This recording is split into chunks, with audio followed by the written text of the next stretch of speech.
And I was like, okay, what's the issue? Like, really ready to solve it. And he showed me a bottle, and basically the pasteurization baths are like putting your favourite mug in the dishwasher and all of the decoration just falls off. So he had all of these bottles and all of the decals had like boiled off in the pasteurization bath because the printing company... Hi, Low No Nation, and welcome to this week's conversation on the Low No Drinker podcast. Today's episode is a conversation with a woman that you may well have come across on your mindful drinking, sober curious, or wellness journeys, because she's a busy lady in all of those areas. And I'm chatting to the very lovely Steph Elswood. Now, Steph is the founder of, among many other things, Carouse, a pioneering non-alcoholic spirit brand that challenges the traditional notions of social drinking. And with her new liquid, Steph is working to set a new bar for social imbibing. Carouse Uplift and Carouse Drift, which if you're watching on YouTube, you can see just behind me here, are adaptogen and nootropic-enhanced non-alcoholic spirits that create a drink to remember. So I'm excited to know more about the drinks, the journey that I know was full of ups and downs to bring these to market. But I can't also have Steph on the show and not talk to her about some of her other endeavours. Most interestingly to members of Low No Nation would be the Dry Disco clubbing event that she's put on with her very good friend, a lovely human, Millie Gooch. So I definitely want to find out more about those. So there's lots to cover and not that much time. So I'll stop talking and say hello and welcome to Steph. Hi, Steph. How are you? Hello, I'm good, thank you. Thank you so much for such a lovely introduction. Oh, you're very, very welcome. Well, thanks for doing so many wonderful things for me to talk about. I mean, you are one busy lady, right? Do you know what? We were just speaking about this before the podcast started. I feel like I enjoy being busy. I enjoy having things to do. I think I'd go a little bit stir crazy if I didn't.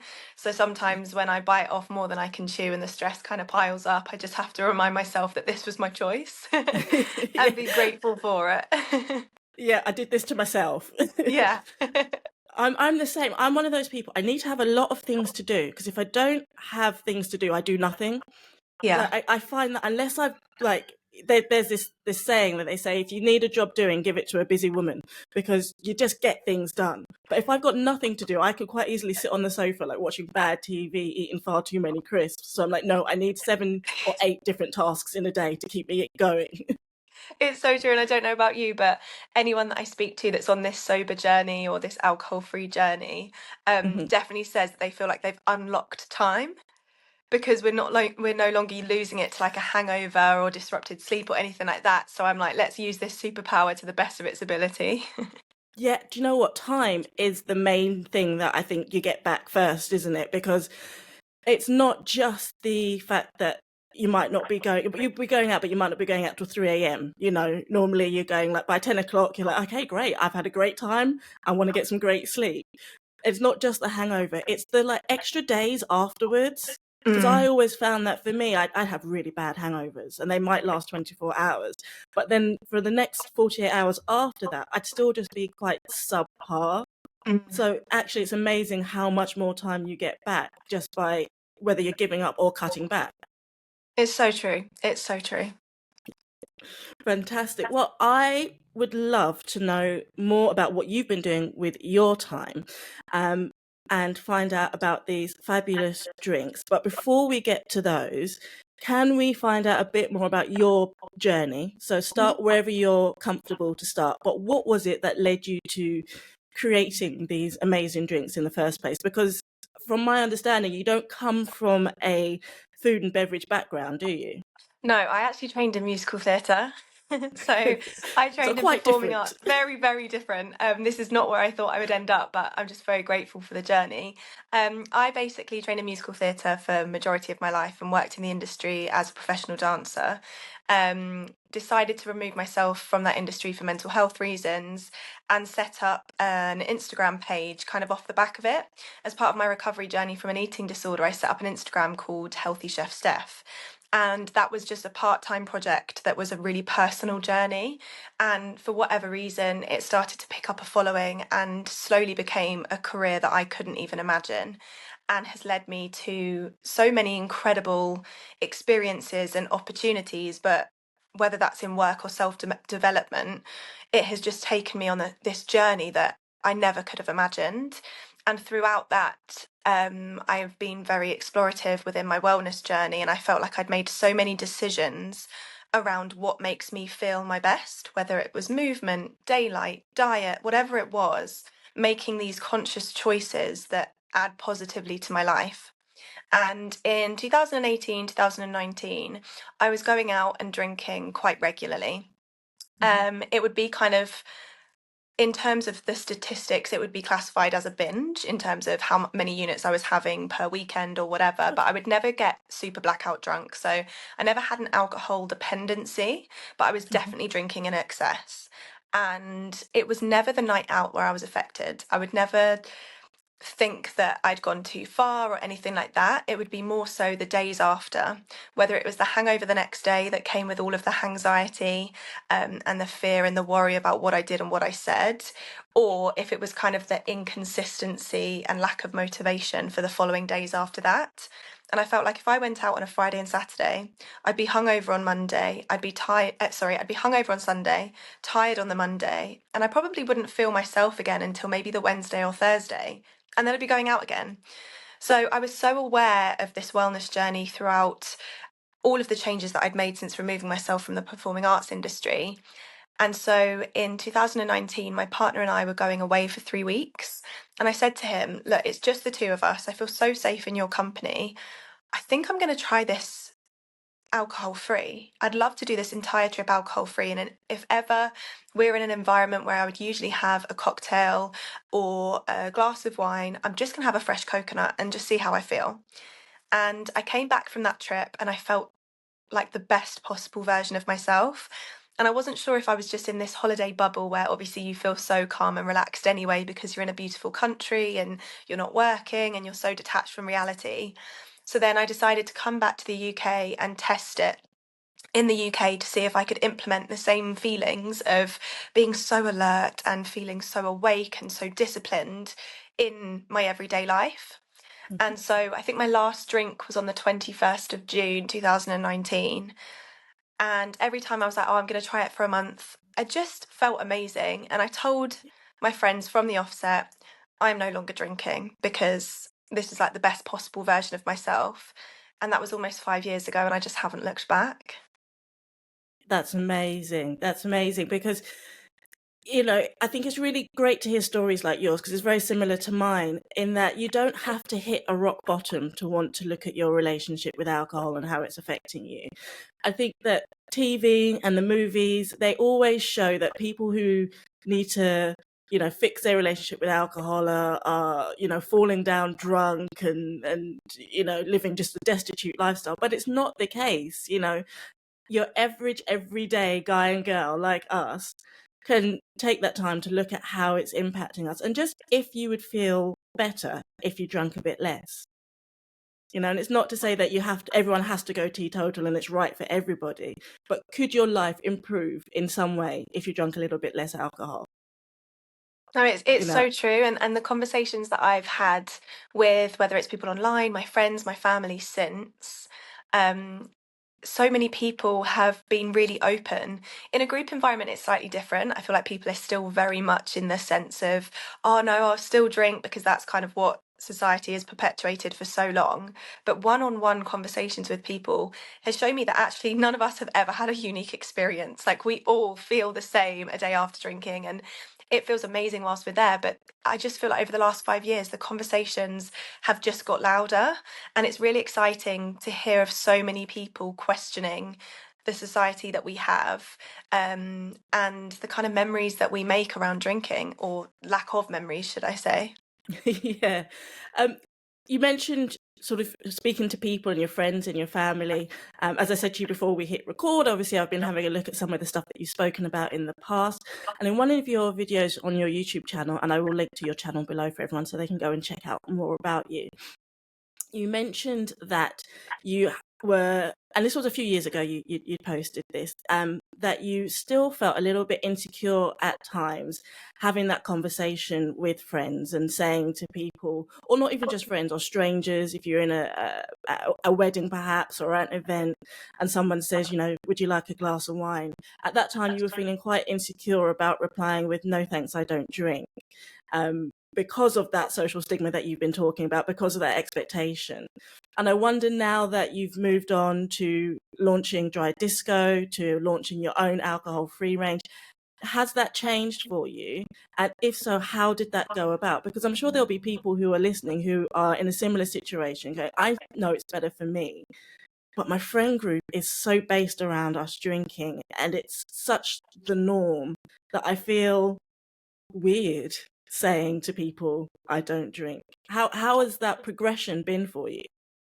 Yeah, I think like you mentioned, when I first made that decision, even using the word sober felt really alien because I never had a dependency with alcohol. And I think sometimes it can come with a connotation that, oh, you must have had an issue to now not drink.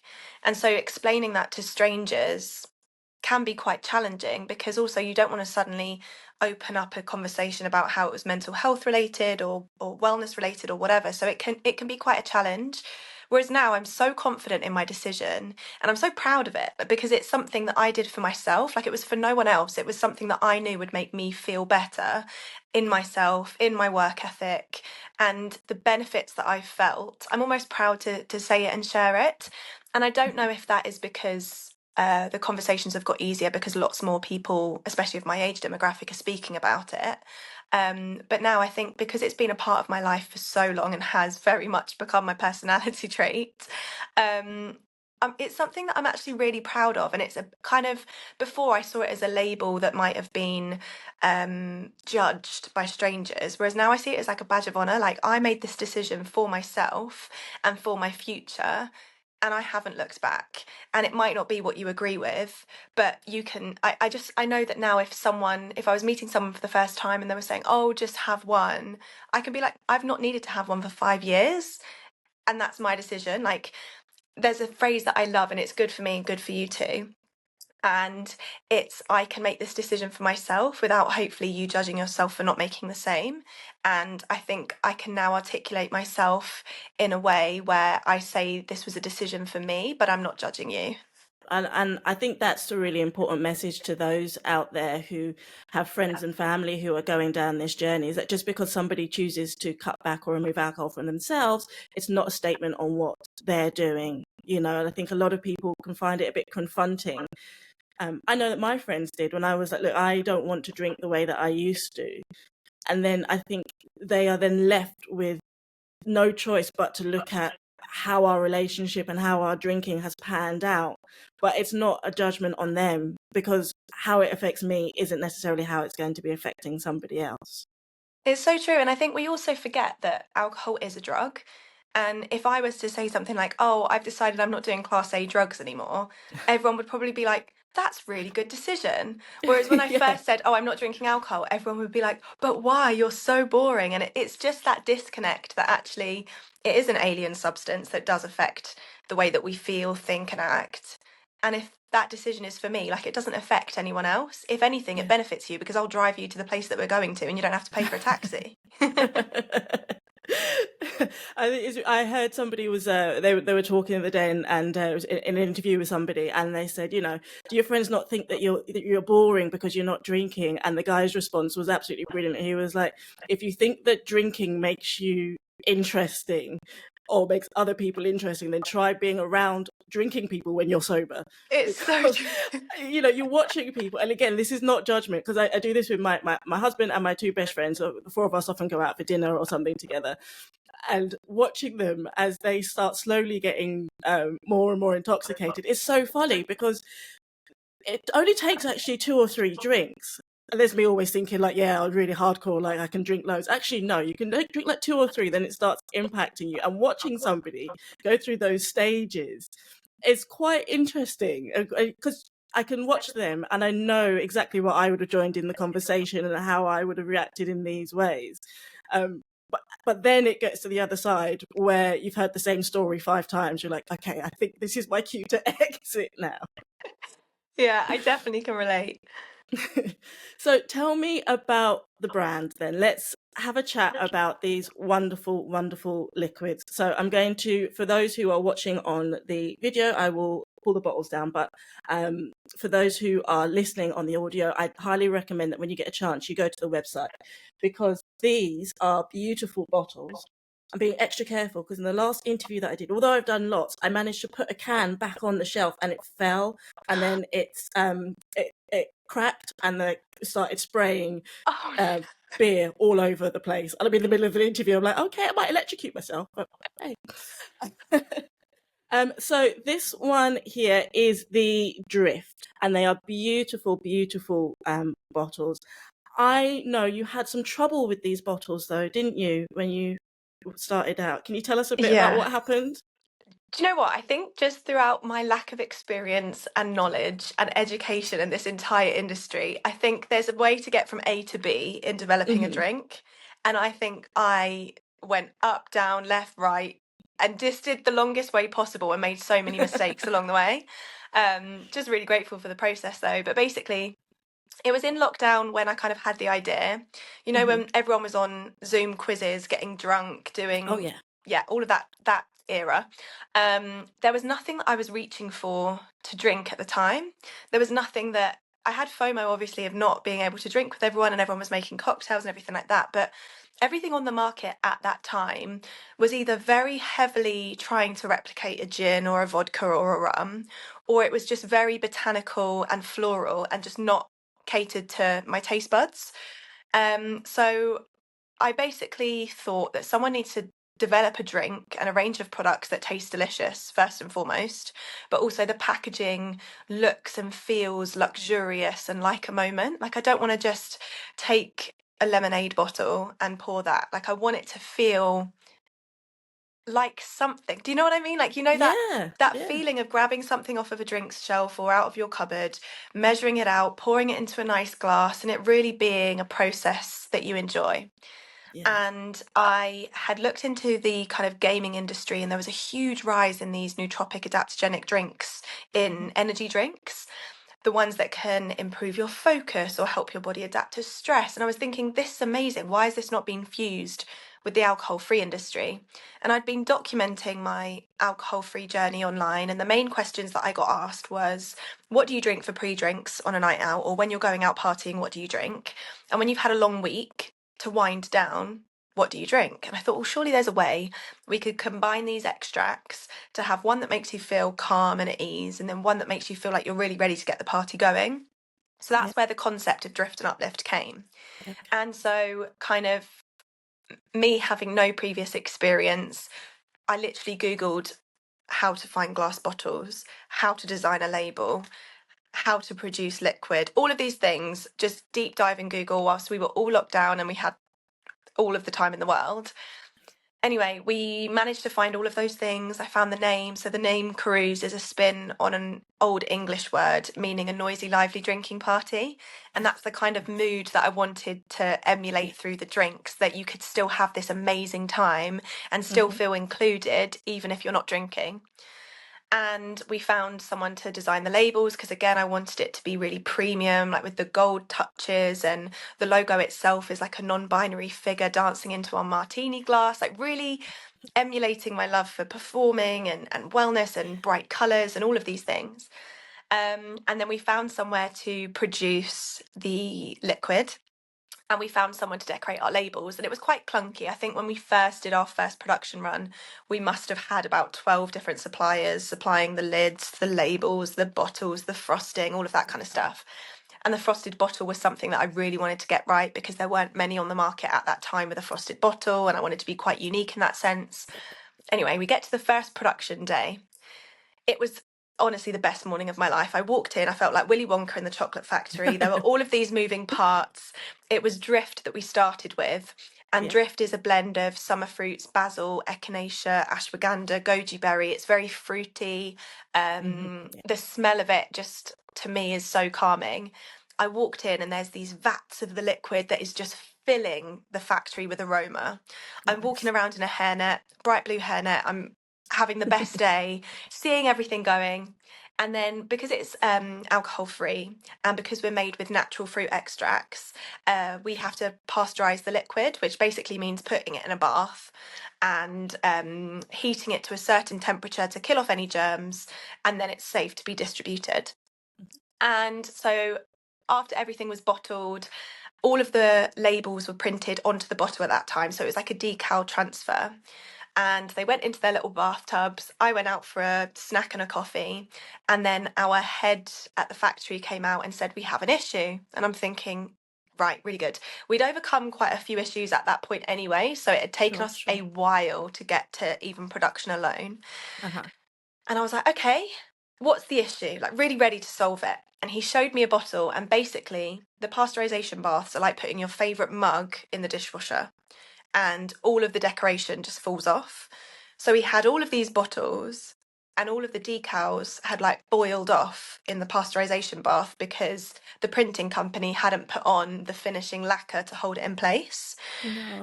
So for No. every 10 bottles or 100 bottles that were in the pasteurization bath, for example, maybe only 10 were usable. Oh It my was honestly, I goodness. didn't know what to do. My brain just disconnected. I had no solution. It was the first day that we'd ever gone into production for a trial run. We were doing, I think it was like 500 litres of liquid or something, maybe a little bit more, I can't remember. But I just had no idea what to do. Anyway, we calculated and it was about £12,000 worth of damage in terms of Oh, retailing stock. oh my goodness. So obviously I panicked, having never been in this position before. We called the printing company and they tried to say that it was our fault because we never said that it was being pasteurized, which is a story for another time. Sure. But anyway, our factory were incredible. They basically have to test every liquid that they produce on the morning that they batch it to make sure that it's the right. They test it, they taste it, and the head guy was like, "Look, this is the best tasting liquid that we've produced in this factory. We really want to support you getting to market." Now, this is in the January. We wanted to launch by the end of dry Jan, but obviously to print the number of bottles that we needed to reorder the ingredients for the liquid was Yeah. going to take so much time. So anyway, he was like, "When you're ready, we will sort this. We will do another production day to replace these bottles." And luckily, we could book one in for the March to then launch in the May. But it was just we had so many false starts that there was so many times where I was like, we should just quit. But there was something in me being like, no, this is everything that I want in the industry. And for selfish reasons, so that I have a nice drink that I am proud to pour and enjoy, like we need to make this happen. So basically, we just didn't give up, went back to the drawing board, found different solutions, and now we're at a place where we've got a less clunky kind of procurement supply chain, and it's just a lot smoother and more reliable in terms of the finish of the products and everything like that. Yeah. So it was a process, but we got there.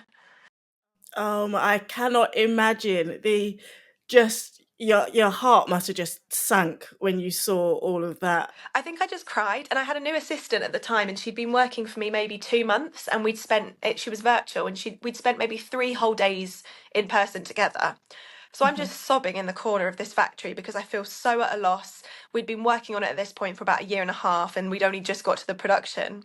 And my assistant you could tell she just didn't know what to do. Oh, bless her. But we managed to find a solution, and then again when we went back to the production day and the first bottles were coming through that production line, you just feel such a sense of achievement. And I think if everything went smooth sailing the whole time, like you learn more from the things that go wrong than the things Yeah. that go right. So even at the time it feels like the end of the world. I'm really grateful for the lessons that we learnt.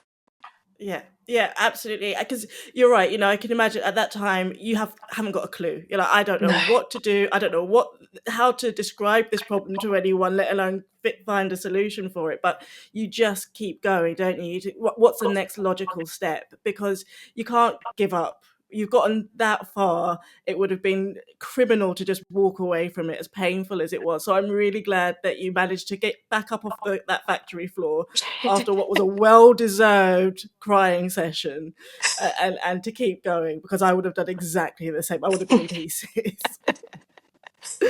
Oh gosh, bless you. And so you've told us about the flavour of the the drift, and Yeah. what about the uplift? Because I did mention before that I've tried them both, and I can attest they are both beautiful. And the aroma of the drift, you're right, when you open that bottle, it just engulfs you, and it's so delicate and lovely. Taste wise, for me personally, for my palate, the uplift is where it's at. So tell us a little bit about what's in that one and what flavor profile that's got. Yeah, of course. So for the uplift, we wanted it to be a contrast. So for me, the drift was more of like a spin on the Pims, where you'd mix it with lemonade and lots of fruit, and it would be more fruity and summery. And then for uplift, I wanted it to like pack a punch. So we blended citrus fruits with ginger and also like a subtle hint of chili. So I loved the idea of, as you drink the liquid, the citrus hits your taste buds first, but then you get a warmth down the back of your throat that does emulate that feeling of alcohol, that feels a little bit more hearty and a little bit more adult than just like a soft drink, for example.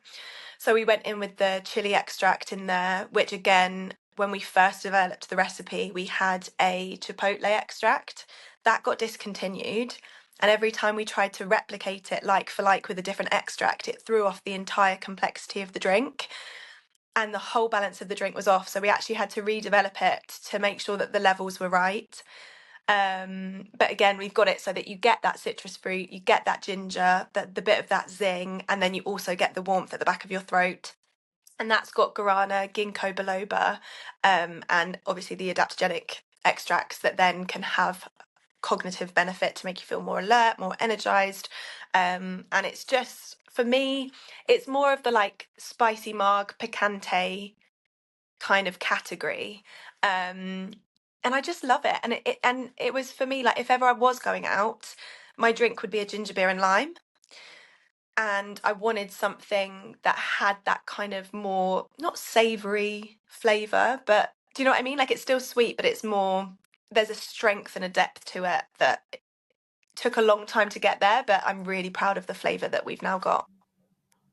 I think you're absolutely right. It's the citrus first, which I really like, sort of citrus, but I also love spice, and so I'm quite glad that that chipotle extract didn't work out, because what you've got in there now, it really does give that mouth feel and give that warmth, and so you feel like you've got something with a bit of body to it. Because Mm. a lot of the challenges with a lot of the low and no drinks is for those who want a replacement for alcohol, is finding something that's got that body, that mouthfeel, that texture in it, and that depth of flavor, which, whilst yours doesn't, sort of, it doesn't taste like a gin, or it's not trying to be a vodka, it does give that body that you could otherwise be missing. Mm. And that flavor as it's going down was absolutely lovely. Oh, So that makes me I so happy. Thank you. you're very well, thank you for making them. So these, your drinks now, they are been out for how long have they been on the market now? You said since March? It was No, our May. anniversary was actually Monday just gone. The 27th of May was when we launched to market. So literally a whole year. Fantastic. Well, happy first birthday. Thank you. And since you've launched the drink, obviously people can buy it online at your beautiful website, which really, really matches the bottles. It's definitely a feel of a journey and bringing things together. But you've also had them for people to try at events that you've been a part of. Do you Mhm. see where I'm going with this? Yeah. Because they were available for those who were attending your dry disco event. And I would love to know, obviously, how they were received, although I can guess from all the comments and things that I've seen, how the dry disco itself came about. What is it? What can people know about it, and how can they get involved in it? Because it just sounds, this isn't just a party. This isn't just like a few people coming together. You've got like so many things going on. There's different spaces, there's different people coming to talk to the crowd. Tell me all about it. Yeah, so it kind of stems back to about in 2017, I launched a series of dance workshops and female empowerment workshops called Stay Sassy in honour of my nan that had passed away. And the first event was going to be a one off event to raise money for the hospice that looked after her before she passed away. And it was such a beautiful and vulnerable space for women that I thought I really want to grow and scale this. So we took an event where we had 20 people and we raised £500 for the charity, to then growing it to 50 women per event, 80 women per event, and then we have now anywhere between 80 to 100 at every single event, raising money for different charities. And since 2017, I think we've raised just shy of £100,000 for different charities that Wow. the women volunteer. That Congratulations. That's thank you. fantastic. It's completely non-profit. Everyone that works the events do it out of the kindness of their heart, and it's all about feeling empowered, dancing and pairing movement with wellness, and getting in a guest speaker to help facilitate that as well. And I had followed Millie Gooch, who, if you are in the sober space, you need to follow immediately. Like, her knowledge around the science of what alcohol does to us, as well as the community space that she's built through Sober Girl Society, is just, I'm in awe of her in every way. And I'd followed her for a while. She actually gifted me her first book, and I'd just gone sober at the time of her release. And I read it, and it just really, really spoke to me. Anyway, I remember I was on a podcast and she was the guest after me. And I had to run, but I was like, please, to the podcast host, I said, please, can you introduce me? Like, I really want to meet Millie. I'd love to do like a Sober Girl Society X Stay Sassy collab, because so many people were like, how do you feel confident to get out on a dance floor without alcohol? Like, how do you lose your inhibitions without the substance? So anyway, we had a Zoom call to just discuss a little event, and it was just going to be a one-off event that was just her community, my community, combining the two topics and helping women to feel the best versions of themselves. And so she said, okay, so we definitely make this happen. Do you have an idea of a venue? And I said, well, I've always wanted to do a Stay Sassy in a club, and I think that would really suit this concept, because if you can dance sober in a club in this environment, all you need to do is pick yourself up and go in a drunk environment, and it's the same thing. If anything, it's easier because everyone's drunk and no one's going to be judging you anyway. Exactly. So then Millie, being Millie, was like, oh, I've got a contact at the Ministry of Sound. And I was like, okay, right, go big or go home. So anyway, we spoke to them and they said, well, if you hire the Ministry of Sound, you can't hire just the club room, you have to hire all 7. So we were like, yeah, fine, we could do that. And we basically decided that if we were going to do this, we have to go full out, we have to come up with a new name, like start a new entity, and really test the water to see if the market is ready for it, or if people want it. So we came up with the idea of Dry Disco, and it was to be an alcohol-free day festival in a club environment where every room was used for something different. So we'd have a room where there would be a Stay Sassy workshop to show that you could dance without alcohol. We'd have a boozeless bar that you could still go up to and order and have a drink made for you, but completely alcohol-free. We'd have an area where there were breath workshops and conversations around anxiety management, because a lot of people drink to kind of escape their anxiety around socialising. We'll have a pamper room so that you can learn how to wind down without alcohol. We'll put on panel talks where people will come to speak about confidence and mental health, as well as their sobriety journeys, and basically combine everything, all of the things that you'd usually turn to alcohol for, whether it is connection, losing your inhibitions, to escape the everyday, and bring that to a group of women in a completely alcohol-free space that is usually predominantly serving alcohol. And we launched it. It was the 20th of May last year was our first event. We had over 300 people attend, and it was honestly one of the best days of my life. It was incredible. So many people booked a ticket to come by themselves. You could see people making friendships and bonding over something, because going sober can be really lonely if all of your friends and family drink. If all of your work colleagues socialise after work by going to the pub or a bar, it can feel really isolating and like you're the only one in your environment doing it. So watching these women arrive by themselves, making friends in the queue, exchanging Instagrams and numbers, and really being there with open minds and open hearts, it was honestly incredible. So then we put on a Christmas event last year, because obviously Christmas is heavily focused around booze. Very similar atmosphere in terms of different rooms and everything like that. We actually ended up having BBC coming down, and we had features all over the radio and BBC News, and It was honestly incredible, and I feel like it's the start of something that could definitely grow and scale and expand and be a safe place for women to do everything that they want from drinking, but in a safe, sober environment. I think it's wonderful. First and foremost, the venue that you've chosen. So, for anyone who's listening who doesn't know, Ministry of Sound is one of the biggest clubs, not only in London, but one of the most famous clubs in the world. And it's famous for putting on amazing, amazing club nights with world class DJs and having lots of people go and have a great time. But also with that goes all the things that go with clubbing and drinking and excess and drugs and late nights and debauchery of all sorts. I think it's wonderful that you've taken a venue that is synonymous with that kind of lifestyle and gone, do you know what else you can do here? You can actually have this really life affirming, positive, giving experience where you get to meet people and make new friendships and start or progress a new phase in your life. I think that's wonderful.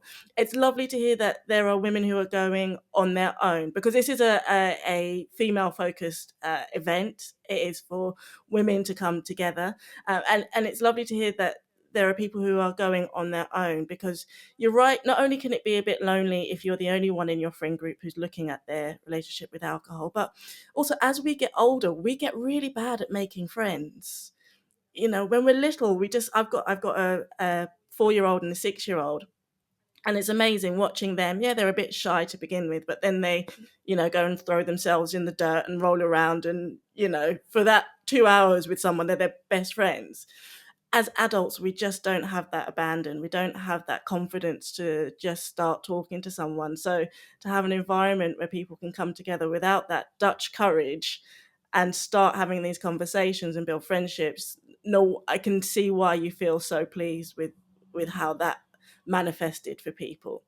Yeah, and we also found out, funnily enough, after booking the venue, the very first night that Ministry of Sound opened in London was completely alcohol free because they didn't have an alcohol license yet. So it felt like we were almost taking the club back Ah, to its roots, which was a really nice story to tell. And you're so right about us getting worse at making friends as we get older, and that's why I think why it was so beautiful, because there's a balcony in the Ministry of Sound where you could just stand and look over, and just watching people interact, whether it was bonding over a new drink they'd never tried before or speaking about the panelists they'd just listened to. It was really beautiful. And to see women like cheering each other on and celebrating each other, it was such a powerful atmosphere and something that we definitely want to continue to grow.